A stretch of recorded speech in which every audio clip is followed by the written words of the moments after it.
Good morning, student. This is your C programming class, and I am Sneha Bhoyer. I am going to start the first lecture of C programming. So, the first unit consists of the basic structure of the C programming. So, first let's start the C language introduction. Please refer the Word document. C is a procedural programming language. It was initially developed by Dennis Ritchie in 1972. It is a procedural programming language, means in 1972 the procedure of programming will be followed, means C programming will be executed on command prompt, that is the black screen. Okay, then it was mainly developed as a system programming language to write an operating system. The main feature of C language include low level access to memory, a simple set of keyword and clean style. These features make C language suitable for system programming like an operating system or compiler development. In 1970s, during the 1970s, the operating system was newly developed. The C programming is the main language which is developed for low level access memory for operating system.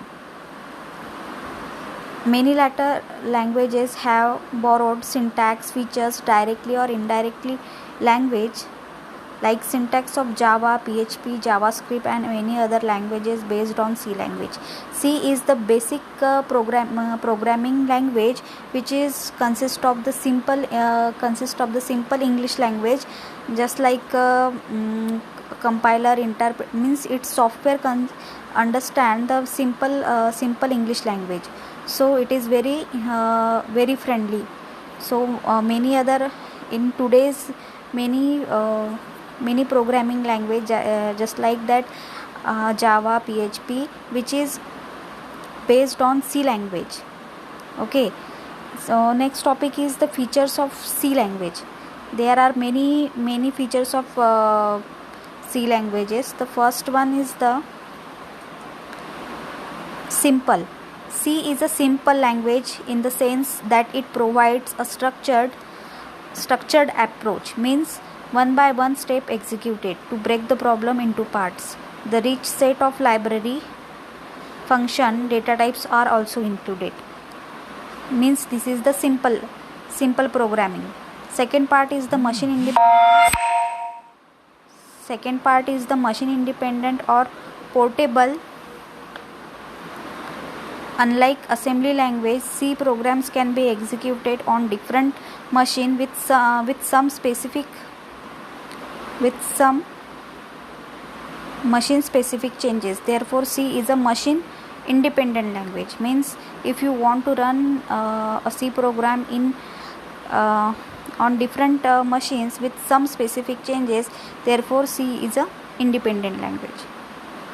Unlike assembly language, it is just like means your programming are stored on computer in a bit format, means 101 format.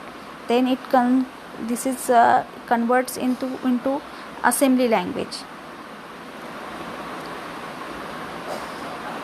Third is the middle level programming language. Although C is intended to do low level programming, it is used to develop the system applications such as kernel, driver, etc. It is also supports the feature of high level language. That is why it is known as a mid level language, means it is support to the machine independent and also it supports the high level languages also, means some features are overlap on higher level language. Fourth one is the structured programming language. C is a structured programming language in the sense that we can break the program into parts using some function, so it is easy to understand and modify function. Also provide code reusability, means your programming are converted on different different types of parts. This is called as function. Rich library. First of all, if you write any C program, you have to mention the library. This is means C programming consists of the rich library. C provides a lots of inbuilt function that makes the development fast. Memory management. It supports the feature of dynamic memory allocation. Dynamic memory allocation means your C programming keywords or any C programming keywords dynamically allocate the memory in memory. Okay. C language, we can free the allocated memory at any time by calling the free functions. Seventh is the speed. The compilation and execution time of C language is fast since there are lesser inbuilt function and hence the lesser overhead. The means execution, if you want to run the any C programming in any C language program, it executed within a minute, so it gives the less time. 8.1 is the pointer. C provides the feature of pointer. We can directly interact with the memory by using the pointer. Pointer is nothing but the variable. We can use pointer for memory, structures, function and array. Pointer which is directly indirect to the variable of the function. 9th one is the recursion. In C we can call the function within the function. It provides code reusability for every function. Recursion enables us to use the approach of backtracking. Recursion means it selfly calls the function, means it is a reusability. If you want to create a function for C program, means it can be used on every part in programming, so it is called as recursion. Extensible means C language is extensible because it can easily adopt new features. It consists of the high level language, so it is adopt easily new features in C language. Development tools in C language. First one is the algorithm. Algorithm is a finite steps of that must be followed to solve any problem is called an algorithm. Algorithm is generally developed before the actual coding is done. It is written using English like language so that it is easily understandable even non-programmers. Algorithm is a finite step or step-by-step execution by using the program. Sometimes algorithms are written using pseudocodes, that is a language similar to the programming language to be used. Writing algorithm for solving a problem offer these advantages. First one is the promotes effective communication between team members. Second one is the enable analysis of program at hand. Third one is the act as blueprint for coding. Third one is the assisting in debugging. And fourth one is the become part of software documentation for future reference during the maintenance. So what is meant by algorithm? Algorithm is the step-by-step execution of the program. If you want to write any C program, then you must write the algorithm. Step-by-step execution means you have to maintain the documentation of the program. It acts as a blueprint for coding. Means a new user want to write a C programming code, you must follow the step-by-step execution of the algorithm. These are the characteristics of the good and correct algorithm. First one has a set of input, means the set of inputs are also important.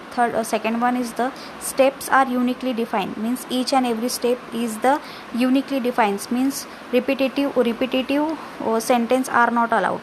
Has finite number of steps. Algorithm should be finite number of steps, means no longer. Fourth one is the procedure produce desired output, means after creating the algorithm your output should be desired, means user understandable. For example, design an algorithm to add the two numbers and display the result. means if you want to the program is asked, means question is asked, write an algorithm to add two numbers and display the result. So first step is the start is the basic starting of any algorithm. You have to write the any algorithm. The first step is must be start. Then second step is according to the problem, declare three integers a, b, c. Then third one is the define value of a and b, add value of a and b, store the output, step 4 to c, and sixth step is the print c, and seventh step is the stop. Means if you want to add the two numbers and display the result, you have to declare the three variables, that is a, b, c in step 2. Define the values of a, b, c, a and b.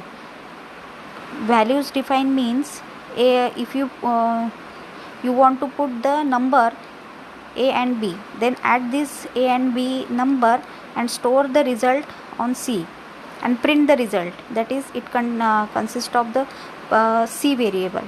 Then stop. Then the next topic is the flow chart. Flowchart is a diagrammatic representation of a sequence of logical steps of a program. Flowchart use simple geometric shapes to depict process and arrow to show the relationship and process or data flow. First of all, what is meant by flowchart? Flowchart is a diagrammatic representation of a sequence of logical steps of a program. Means if you want to if you create a algorithm, then you have to easily draw the flowchart of the any program. These are the development tools of the C programming. Then flowchart symbol. Here is a chart for some common symbols used in drawing flowchart. First one is the oval shape. This is used for start and stop, used at the beginning and end of the algorithm to show the start and end of the program. These are the oval shape, first one. Then second is the rectangle. It is this symbol is it is called as process. It indicates the process like mathematical operation, just like subtraction, addition, multiplication. Means if you want to enter the statements in rectangular box. These are the rhombus. It is used for input or output, used for denoting program inputs and output. Means input output statements are included in rhombus diagram. These are the diamond shape, which is used for decision making. Stands for decision statement in a program where answer is usually yes or no. Means if your answer is yes or no, it decides the diamond shape. These are the arrow, shows the relationship between from one process to another process, from one block to another block. These are the on page connector. It is a circular shape, connects the two or more parts of a flowchart which are on the same page. These are the pentagon. Last one, off page connector, connects two parts of a flowchart which are spread. Means if your flowchart is very long, the off page connector are connected. These two flowcharts. Guidelines for developing flowchart. These are some points to keep in mind while developing a flowchart. Flowchart can have only one start and one stop symbol. Means starting and ending symbol should be separated. Means oval shape. One page connector are reference using number. Off page connector are reference using alphabets. General flow of process is top to bottom or left to right. Arrow should not cross each other. Here is a flow chart to calculate, for example, here is a flow chart to calculate the average of the two numbers. So this is the flow chart. Starting of the flow chart, which is draw the oval shape, then input the two numbers. Means in the elements of the flow chart, you should include the statements in the flow chart. take number 1 and number 2. These are the arrow which is indicate start to next step, then next step to another step. Average equals to num1. These are the take num1, num2. These are the input. These are average equals to num1 plus num2 divided by 2. These are the process. If you want to print the result of average, it is in rhombus form, then end. So it is the simple flow chart. So now in this lecture it is enough for you. The remaining portion of the flow chart, types of flow chart, data types, keywords, also mentioned in the second part of the lecture. Please note down all the notes in your copy for examination, or purchase the C programming notes of Yavalkur notes for your reference. Okay.